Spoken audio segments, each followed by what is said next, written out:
Alright, today we're going to be working on a chicken dish. We're going to be using some breadcrumbs in our dish. So what I've done is I like to use the hose of the bread. It's basically the bread that everybody touches, but nobody wants. Using the hose of the bread is really important. It reduces waste, and as you already know, that's what this show is kind of all about. Alright folks, let's get it on. Alright, so we're going to start by cutting our bread so it fits in our small mixer here. Cutting by cubes is the best way to do it. Makes it a little bit easier.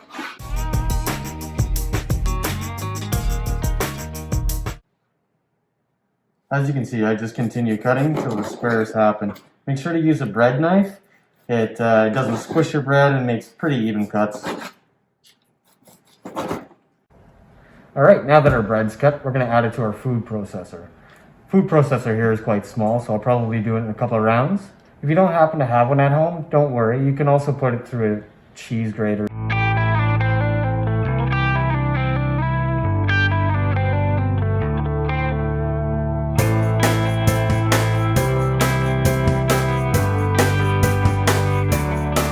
Alright, now we have our breadcrumbs, and we have our herb seasoning. We'll put that in the video for you as well. Add that in. We're just going to mix it real well.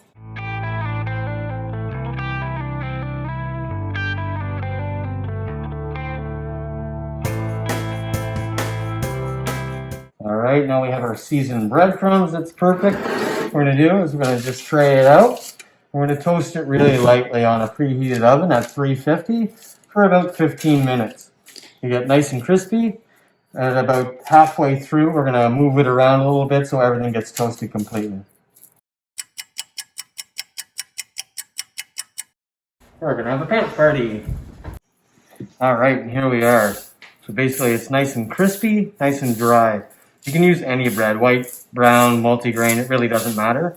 I just frozen some ends of the white bread so I could use them up for other things. Here we have the ingredients that we're going to stuff our chicken with. We're going to be making a garlic butter with our garlic, our butter, our seasoning, and then we're going to be adding some broccoli just for nice flavor, texture, and color.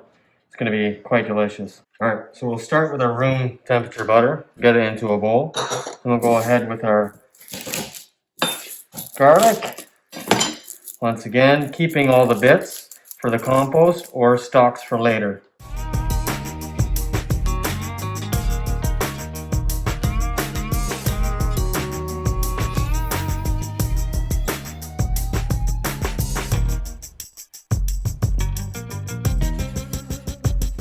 Once your garlic's nice and minced, just toss it into a bowl. If you're a little bit worried about using a knife for garlic, go ahead. There's garlic pressers you can buy to make things a lot easier. All right, we can go ahead and add our seasoning to it and get our broccoli all set. Once again, make sure that we're saving everything. Stock is great for soups, and of course, you can get it into your compost as well.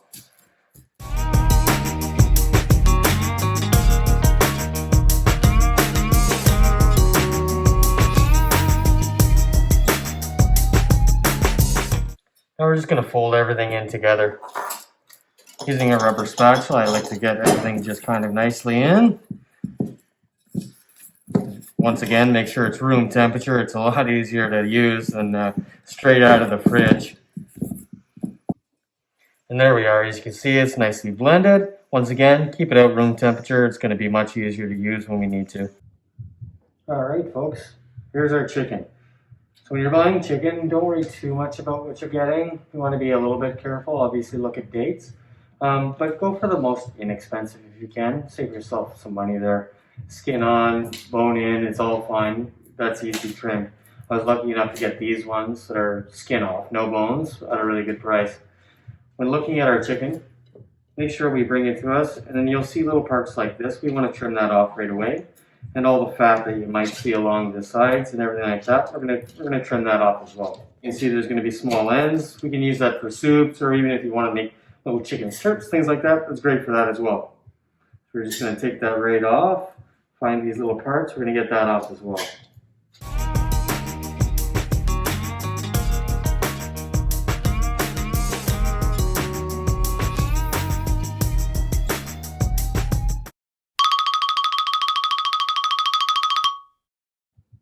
All right, now that our chicken's all cleaned up and ready to go, we're going to go ahead and hollow it out. You ready? Let's get it on. So hollowing chicken can be a little bit tricky. You want to make sure that you're aware of all the sides so that you're not poking holes through. So now we see our back, we see our top. We're going to go ahead and start with the back using a small paring knife. We're just going to make a little cut right in the back.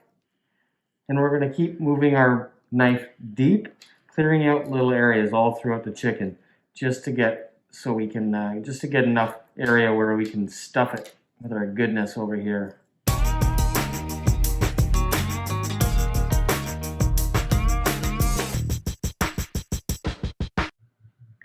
As you can see here, when I first entered the knife, I made a hole just big enough that I can fit something small in there to go ahead and get all of our goodness inside. Now for our mixture. So here we've got our mixture we made earlier, the butter, the broccoli, the garlic, and we're going to put it into a piping bag. If you don't have one, a plastic bag works just fine, but I prefer a piping bag. It just makes the job a little bit easier. I try and use reusable all the time so that nothing's going to waste. And you're going to get it nice, just as far as you can all the way down. So now that we have it in, we're just going to push it all down so it comes to the tip, just to have it all ready. And there we go. As you can see, it's coming out a little bit. Pull our chicken close, and using the hole that we made earlier, we're going to open that up and stick our end in. Go ahead and start squeezing your goo in there. Once in a while, you might notice that it doesn't really go through too well. That's usually because the broccoli will get big pieces. So I'll usually just grab a toothpick and I'll break that up real quick just to help it come out a little bit better.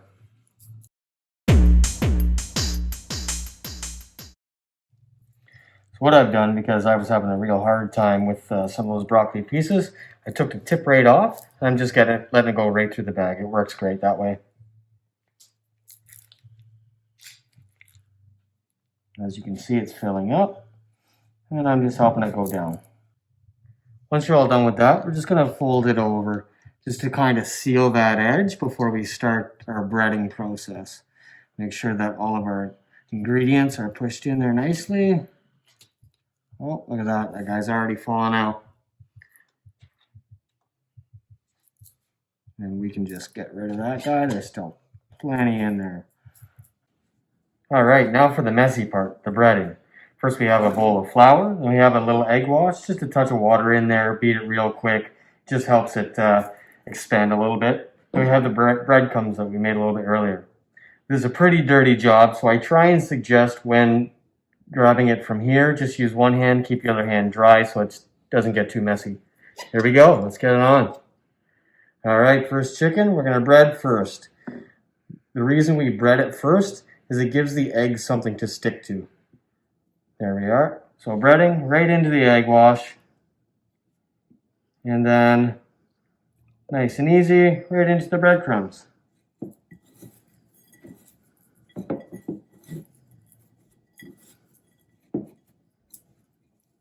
And that's all there is to it. You do that to each chicken, and you're complete. We're also going to be serving rice tonight with the chicken. Just make sure that you wash your rice really well. It's very starchy. To get those starches out, you'll get fluffier rice, not so sticky. So I'm doing chicken two ways. The first one here, I'm going to crisp up real quick in a pan, and then I'm going to oven bake it. The other two, I'm going to go ahead and do it in the air fryer, just to be a little bit healthier. So just make sure your chicken's nice and hot. You can use a piece of bread just to see where it's at. Once it's bubbling, you know it's hot enough. I've got it about medium heat. As you can see here, it's starting to bubble. You want to make sure your oil's hot so your chicken browns really quickly, and in the oven it's going to go. There we are. So we're just going to crisp up the breadcrumbs, and then we're going to get it into the oven to finish cooking. So you're just looking for a nice golden brown. Once that initial crisp is in there, once it's in the oven, it's going to continue crisping up. Okay, our chicken's now ready to go into the oven. Make sure you have a pair of tongs to be safe. You just grab that. And I've already preheated the oven, to 350 degrees. And I'm just going to set it in there. It's going to cook for about 15 minutes. Alright, for the air fryer, I've let it heat up for about 2.5 minutes. I'm going to go ahead and set our chicken inside. Very carefully, don't burn yourself. There we are. We're going to let it sit in there for about 10 minutes and then we'll check it. Alright, here we go. We're going to have asparagus for dinner as well. One thing that I think some people don't realize is that asparagus actually has a natural breaking point. So you don't need to take the whole thing and cut it, because you'll get the woody flavors that you sometimes find. So if you take each one, you just take it anywhere, do that. It's going to find the natural breaking point. There's your wooded part, and there's everything that's delicious. I just do that real quick, only takes a few seconds, and you're good to go. You can boil those off, and you got a delicious meal.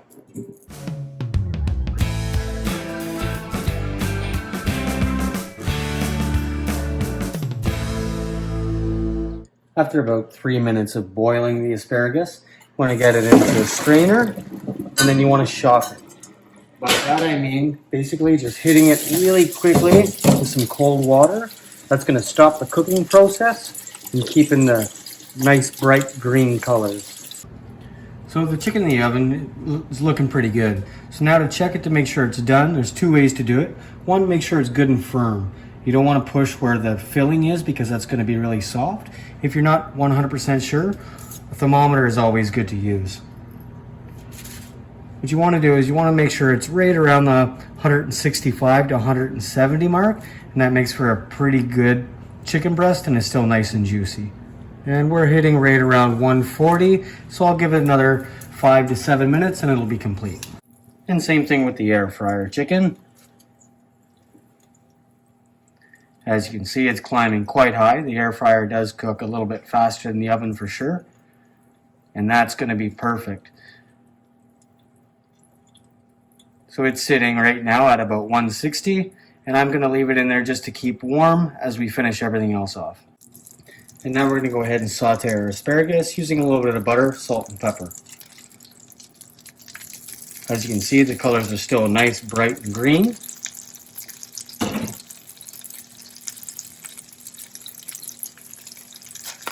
And just a little bit of salt and pepper. Here we are.